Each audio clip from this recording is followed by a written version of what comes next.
बिस्मिल्लाहिर्रहमानिर्रहीम। मैं आप सबको खुशामदीद कहता हूँ अपने चैनल के ऊपर जिसका नाम शैडो एंड मॉस्को है। तो आज जिस टॉपिक के ऊपर मैं बात करने वाला हूँ उसमें 2 से 3 चीज़ें इंक्लूडेड हैं। सबसे पहली चीज़ तो ये है कि एक पपी जब आप सेलेक्ट करते हैं तो उसके लिए आपने किन चीज़ों को मद्देनज़र रखना है, और सेकेंडली जब एक पपी को आप ले के आते हैं घर में तो आपने किन चीज़ों को ज़हन के अंदर रखना है। सबसे पहली चीज़ जो सबसे ज़रूरी है वो है सिलेक्शन ऑफ पपी और उसकी एक गुड ब्लड लाइन। तो मैंने क्योंकि अभी एक रिसेंटली फ़ीमेल पपी जो है वो परचेज़ की है, तो ये फ़ीमेल पपी जो है वो कार्लो एक मेल है FCI उसकी लिटर में से है। और एक दोस्त थे अली ख़ान भाई, तो उनके पास ये फ़ीमेल जो है वो मौजूद थी पेशावर में। तो मैंने वो चेक की, मुझे वो पसंद आई, उसकी पिगमेंटेशन और उसका स्टांस वगैरह मुझे काफ़ी पसंद आया, उसका स्लांट भी काफ़ी पसंद आया। मैंने वो फ़ीमेल जो है वो वहाँ से ले ली उससे।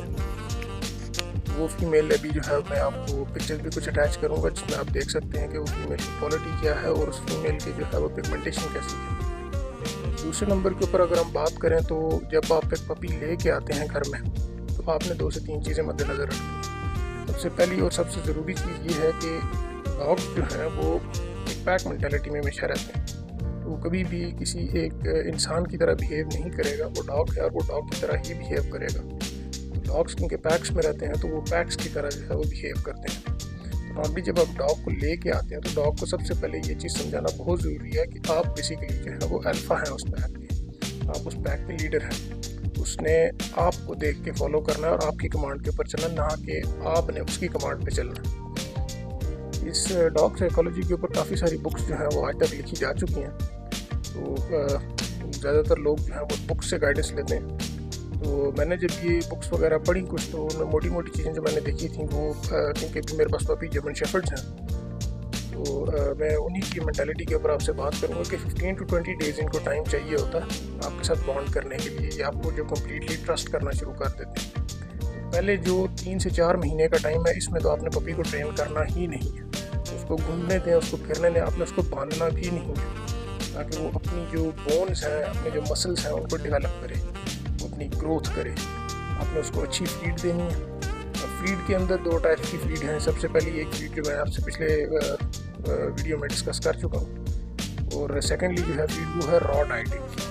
रॉ डाइट भी क्योंकि मार्केट में ज़्यादा इसके ऊपर बातचीत हो रही है कि रॉ डाइट कैसे दी जाए डॉग्स को और उसके ऊपर क्या चीज़ें मद्देनज़र रखी जाए, तो उसके ऊपर मैं फिर कभी वीडियो बना के मैं आप लोगों के साथ उस चीज़ को शेयर करूँगा। तो अभी आपने जब पपी एक ले के आना है तो 14 to 15 डेज़ जो है वो उसको आपने फीडिंग खुद करवानी है, ना कि किसी मुलाजिम या किसी बंदे को बताएं। इफ़ एट ऑल आप ये चाहते हैं कि वो डॉग आपके साथ बॉन्डिंग करे, ना कि आपके काम करने वाले या आपके किसी मुलाजिम के साथ। जब आपने उसको 15 to 20 डेज़ जो है वो फीडिंग करवा ली हाथ से, उसके बाद वो डॉग जो है आपके ऊपर आहिस्ता आहिस्ता ट्रस्ट करना शुरू करेगा। जब वो आपके साथ आई कांटेक्ट इस्टेब्लिश करना शुरू कर दे, इसका मतलब यही है कि वो आपके ऊपर ट्रस्ट करना शुरू हो गया है। जितना वो ड्यूरेशन ज़्यादा होगा उतना ही ज़्यादा आप उसके ट्रस्ट को जो है वो ग्रेड कर सकते हैं कि उसने कितना ज़्यादा ट्रस्ट आपके ऊपर डेवलप कर लिया। दूसरे नंबर के ऊपर आपने उसके साथ जो है वो शुरू में गेम्स खेलनी, और जब भी आपने उसको ट्रेन करना है तो आपने उसको एक एक्साइटमेंट शो करनी है कि मैं तुम्हें देख के काफ़ी खुश हूँ। तो डॉग भी वही चीज़ रेप्लिकेट करेगा कि वो भी आपको देख के खुश होगा। अब किस पर्पज़ के लिए आप रख रहे हैं उसकी ट्रेनिंग फिर जो है वो उसके 4 to 5 मंथ्स एज के बाद शुरू होती है, उससे पहले नहीं शुरू होती। जब आपने उसके साथ खेलना शुरू करना है तो खेलने के अंदर मैं ज़्यादातर रिकमेंड ये करता हूँ कि आप बॉल के साथ जो है वो डॉग को आदी करें, तो दैट कि जब आप ट्रेनिंग उसकी कर रहे होते हैं तो कई दफ़ा ये होता है कि आप उसको ट्रीट्स के ऊपर ट्रेन कर रहे होते हैं। अगर तो आपका डॉग जो है वो केबल की डाइट के ऊपर है तो आप उसको ज़रूर ट्रीट्स के ऊपर ट्रेन करें। अगर वो रॉ डाइट के ऊपर है तो वो केबल को इतना पसंद नहीं करेगा, जो कि मैंने ऑब्जर्व किया। हो सकता है कुछ डॉग्स के नीचे डिफरेंट हो, वो करते हैं प्लस पसंद।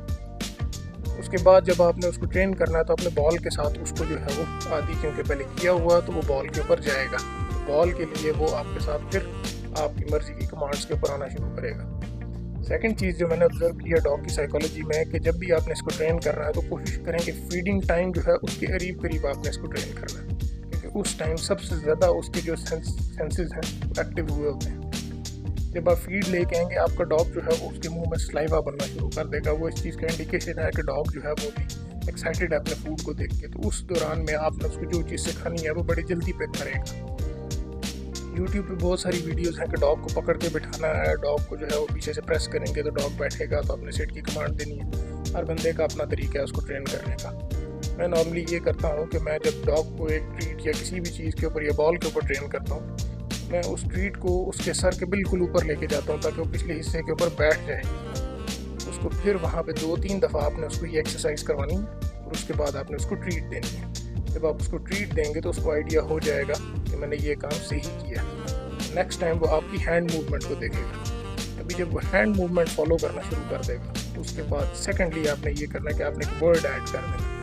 सेट का लफ्ज़ आप इस्तेमाल करेंगे। आप नॉर्मली ज़ुबान के अंदर जो भी आप ज़ुबान अपने इलाके में बोलते हैं, आपने वो लफ्ज़ उसको सिखाना है। उसको उस कमांड का लफ्ज़ ऐसा सिखाना है जिसमें आपका लहजा भी सबसे डिफरेंट हो और आपकी ज़ुबान भी डिफरेंट हो, क्योंकि अगर हर बंदा उसको सेट कहेगा तो उससे सेट कर जाना। वो चीज़ जो है वो डॉग को फिर हर एक बंदे के लिए जो है वो इजीली एक्सेसिबल बना देती है। उसके बाद जब ये ट्रेनिंग आपने इसकी शुरू कर दी, तो ट्रेनिंग के अंदर आपने एक चीज़ का ख्याल रखना है कि डॉग को जो है वो आपने वॉक लाजमी करवानी है, उसको प्लेंटी ऑफ एक्सरसाइज आपने ज़रूर देनी है। क्योंकि अगर आप उसको एक्सरसाइज नहीं देंगे तो वो ओवर एनर्जाइज होगा, वो एनर्जी अपने अंदर बिल्ड करना शुरू करेगा, फिर उसके बाद वो वेट भी गेन करना शुरू करेगा, वो मोटा भी होना शुरू करेगा। डॉग को हमेशा स्लिम स्मार्ट रखना, तो डॉग को वर्किंग कंडीशन में रखना है जिससे वो सीखे चीज़ों को, ना कि वो आपके ऊपर उल्टा बर्डन बने और आपके पास जो है वो हेल्थ इश्यूज़ लेके आए। अब इनकी गार्डिंग के ऊपर जब मैं बात करूँ तो गार्डिंग इंस्टिंक्ट सबसे ज़्यादा जो है वो जर्मन शेफर्ड की तेज़ है, उसके बाद बेल्जियम मैलोनॉय की सबसे ज़्यादा तेज़ है। बेल्जियम मैलोनॉय और तो ट्रेनिंग के अंदर थोड़ा सा स्लो है कंपेयर टू जर्मन शेफर्ड। वो अगेन वो ब्लड लाइन के ऊपर डिपेंड करता है। कई डॉग्स ऐसे होते हैं जो वर्किंग क्लास के हैं, उनको आप काफ़ी दफ़ा रेपिटेशंस करवाते हैं तो वो सीखते हैं, और कई डॉग्स ऐसे हैं जिनको आप रेपिटेशन 3 से 4 दफ़ा भी करवाएं तो वो पिकअप कर जाते हैं चीज़ को।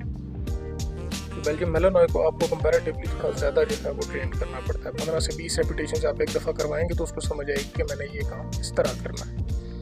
जब इनको आप ट्रेन करते हैं तो ट्रेनिंग के अंदर आपने 2-3 चीज़ों का और भी ख्याल रखना है कि उसकी डाइट बड़ी अच्छी रहे और वो मेंटली आपसे बॉन्डेड रहे, वो आपको रिस्पॉन्ड करे। तो रिस्पॉन्ड तभी करेगा जब आप उसको जो है वो चीयरफुली जाके मिलेंगे, खुशी से जाके मिलेंगे और एक्साइटमेंट शो करेंगे कि मैं तुम्हें देख के खुश हूँ, तो वो तब आपको उन चीज़ों पर रिस्पॉन्ड करना शुरू करेगा। इसके बाद जो ब्लड लाइन है उसका काफ़ी इफेक्ट होता है। अब ब्लड लाइन अगर आपने अच्छी रखी हुई है अपने पास, जैसे मेरे पास अभी पहले जो है वो बास्को है, बास्को फॉक्स बॉर्जियो जो है वो एक FCI मेल था आज़म खान सवाती के पास। तो लूना है जो फीमेल, जिसकी पिक्चर्स मैंने आपको भी ऑलरेडी दिखाई हैं। ये जो है ये कार्लो की जो है वो ऑफस्प्रिंग्स में से है।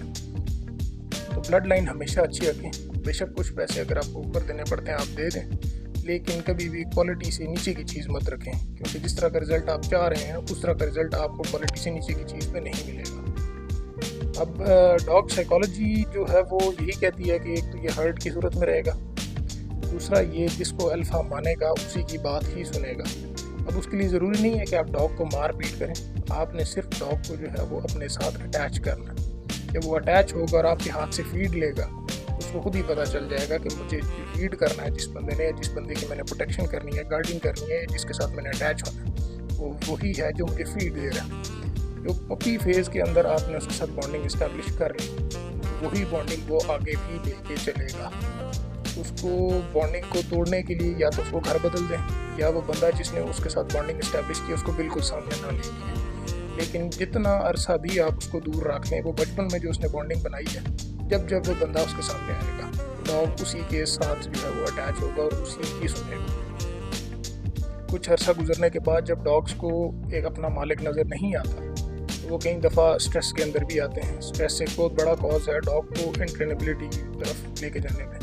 जो डॉग ट्रेन नहीं होते, लोग कहते हैं कि रिस्पॉन्ड नहीं कर रहे, वो रिस्पॉन्ड इसी वजह से नहीं कर रहे होते क्योंकि जिस बंदे के साथ उनकी अटैचमेंट है उससे दूर होने का स्ट्रेस इनको आ जाता है। तो स्ट्रेस को दूर करने का भी तरीका यही है कि आप उसके साथ दोबारा जो है वो फिर बॉन्डिंग एक तरीके से इस्टेब्लिश करना शुरू करें। ऑल्दो आपने पहले जो है वो 15 से 20 दिन लगाए हैं, तो अभी आपको हो सकता है महीना डेढ़ लगाना पड़े, क्योंकि एक बॉन्डिंग जो उसने बनाई हुई है वो यही एक्सपेक्ट करेगा कि दूसरा बंदा भी मुझसे इसी तरह बॉन्डिंग बनाए। तो आपने बॉन्डिंग इस्टेब्लिश करनी है।